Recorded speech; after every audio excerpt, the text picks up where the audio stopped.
Kan sejarah itu kan nggak bisa dilupain. Nggak ada dua kalinya, Pak. Kemerdekaan itu ialah hak secara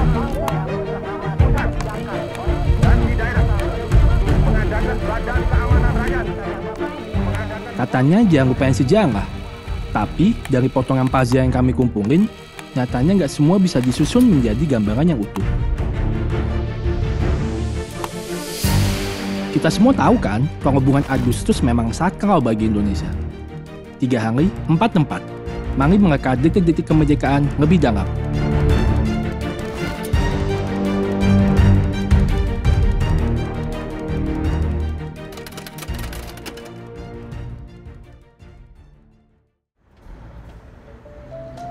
Semua bermula di Menteng 31. Silakan, selamat datang di Museum Juang 45. Sebelumnya, tempat ini adalah hotel yang dibangun oleh orang Belanda, Elsie Schomper. Setelah Indonesia dijajah Jepang, gedung ini jadi sekolah politik, di mana pemuda kayak Hairil Saleh, Sukani, dan Syahrir berguru sama sikelnya Soekarno. Yakin Jepang bakal kalah, golongan pemuda mau Indonesia segera merdeka. Tapi PPKI kekeh mau merdeka dengan cara yang udah dijanjiin Jepang di tanggal 24 Agustus 45. Cuma, ya namanya anak muda, pasti idealis dan menggebu-gebu. Jadinya, mereka terus muter otak buat merdeka pakai gaya sendiri. Mengujuk buku Syahrir Politik dan Pengasingan Indonesia, Syahrir nyari sosok ideal yang lain buat merdekain Indonesia. Berhubung situasinya mendesak dan Sandu Tunggal juga anggot. Nama Tan Malaka muncul, tapi dia menolak karena selalu hidup dalam bayangan. Syahrir sendiri juga merasa nggak pantas, meskipun dia punya peran yang sentral di sini. Ujungnya, back to Soekarno-Hatta. Tapi, gimana caranya? Pertama, jauhin mereka dari pengaruh Jepang. Kedua, yakinin buat segera merdeka. Bukan gegabah atau nafsu, tapi biar Indonesia nggak jatuh lagi ke tangan sekutu. Itulah kenapa peristiwa penculikan Rengas Dengklok terjadi. Subuh-subuh, Soekarno, Fatmawati, Baby Guntur, juga Hatta dijemput oleh para pemuda termasuk anggota PETA Shodanto Singgi.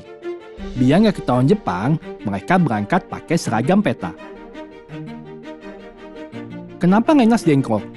Selain jauh dari Jakarta dan pengaruh Jepang, lokasi ini udah diamanin oleh PETA yang emang pro golongan muda. Pas nyampe sana, mereka ngumpul di rumahnya Chiao Kishong. Sekarang, rumah ini dikelola oleh Yanto Juhari, cucu Chiao Kishong dan istrinya Lani. Kita sih sebetulnya rakyat biasa. Cuman karena kita kedatangan tamu, yang mana tamu itu juga tamu istimewa, jadi kita terima dengan baik lah ya. Dan lagi Bapak menginginkan bahwa dia pinjam rumah untuk rapat. Kita yang punya rumah mesti ngungsi, ya kita ngungsi, gitu.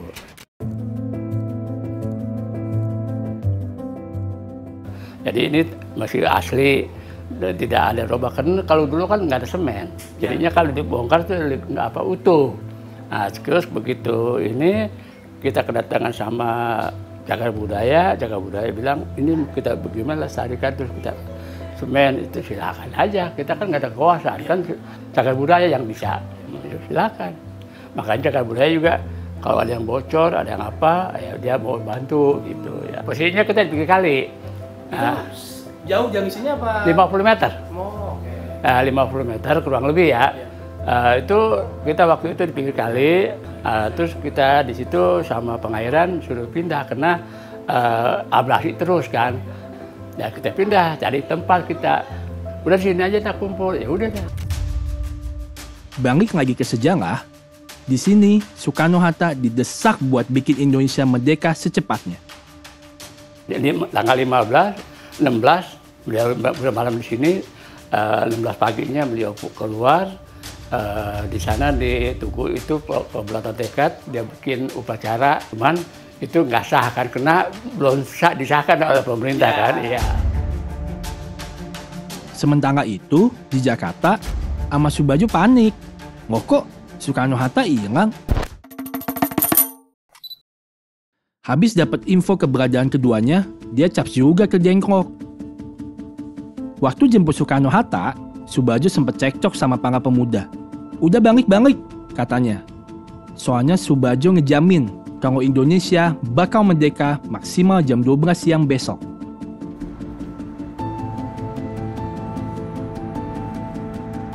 Sampai di Jakarta, mereka bingung nyari tempat meeting.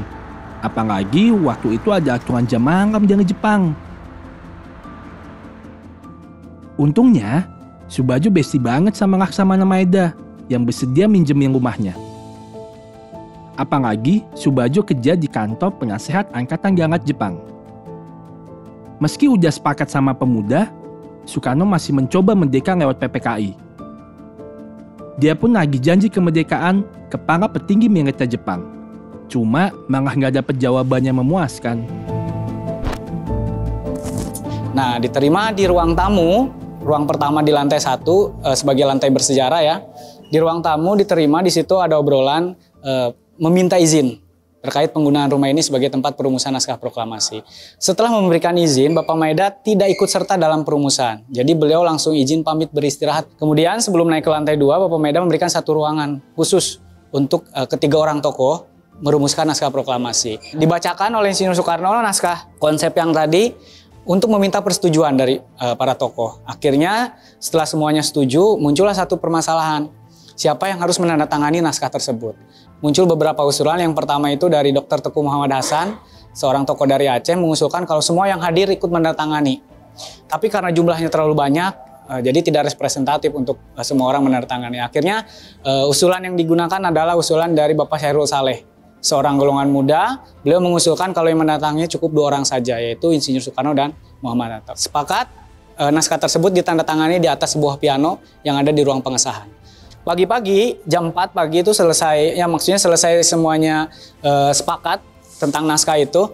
Asisten rumah tangga Bapak Maeda, Ibu Sasuki Mitsima, itu yang banyak membantu para tokoh juga ketika di sini, itu meminjam ke sana. Di sana diterima oleh Mayor Jenderal Herman Kandeler namanya.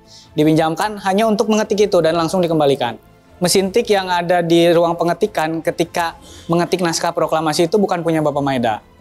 Jadi itu mesin tiknya pinjam, punya kantor militer Angkatan Laut Jerman. Kenapa?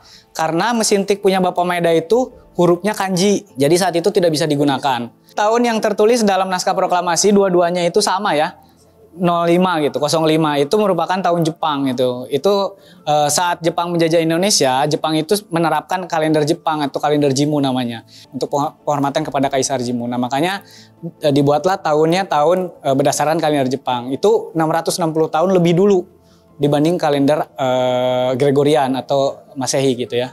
Di dalam ruang pengetikan tersebut juga sebenarnya terjadi sebuah peristiwa unik sebenarnya yang memang belum diketahui banyak oleh publik juga. Itu terkait dengan naskah tulisan tangan Bung Karno yang sempat dibuang ke tempat sampah oleh Sayuti Malik. Selesai diketik, naskah tersebut diremas-remas dan dibuang ke tempat sampah. Tapi Bapak BM dia menilai kalau naskah tersebut itu masih penting gitu. Dan kelak di kemudian hari itu menjadi aset bagi bangsa Indonesia. Akhirnya tanpa sepengetahuan semua orang, diambil naskah yang sudah dibuang itu dan dia simpan. Sekitar 48 tahun disimpan oleh Bapak BM dia dan baru diserahkan tahun 92 ke Presiden Soeharto. Makanya sempat dinyatakan hilang naskah tulisan tangan itu. Naskah sudah diketik. Hadirin sudah setuju. Sekarang waktunya menentukan tempat pembacaan teks proklamasi. Tadinya, proklamasi akan dibacakan di lapangan Ikada. Tapi karena takut bentrok dengan Jepang, akhirnya pindah ke Jalan Pegasan Timur nomor 56. Banyak yang bilang ini rumah Soekarno, tapi sebenarnya rumah ini milik Faraj Matak, saudagar keturunan Arab Indonesia. Setelah Indonesia merdeka, barulah rumah ini dihibahkan pada Soekarno. Proklamasi. Kami, bangsa Indonesia, dengan ini menyatakan kemerdekaan Indonesia. Sekarang, rumah ini udah menjadi tugu proklamasi. Karena pada tahun 60-an, Soekarno minta rumahnya dibongkar dengan alasan yang masih menjadi misteri. Klimaks perjuangan kemerdekaan Indonesia pun disimbolkan dengan tugu petir. Tapi, apakah sejarah sudah berakhir? Ternyata merdeka nggak cukup lewat proklamasi aja. Soalnya negara juga butuh afirmasi yang diperjuangkan selama 3 tahun penuh keringat dan darah di berbagai daerah. Sejarah memang nggak terjadi 2 kali. Tapi gimana kalau ada banyak versi? 4 tempat yang kami kunjungi menyimpan ceritanya masing-masing. Entah itu dalam bentuk monumen berpagar atau rumah yang terbuka untuk siapa saja. Setelah mencoba menyusun puzzle-nya, kami tidak berhasil menemukan satu gambaran utuh. Peristiwa mana saja yang harus kita ingat, apa dan siapa saja yang terlupakan, atau justru sengaja dilupakan oleh sejarah. Mungkin dengan mengeka jawaban yang selama ini bertebaran, mereka yang hidup dalam bayang-bayang bisa mulai hidup di dalam ingatan.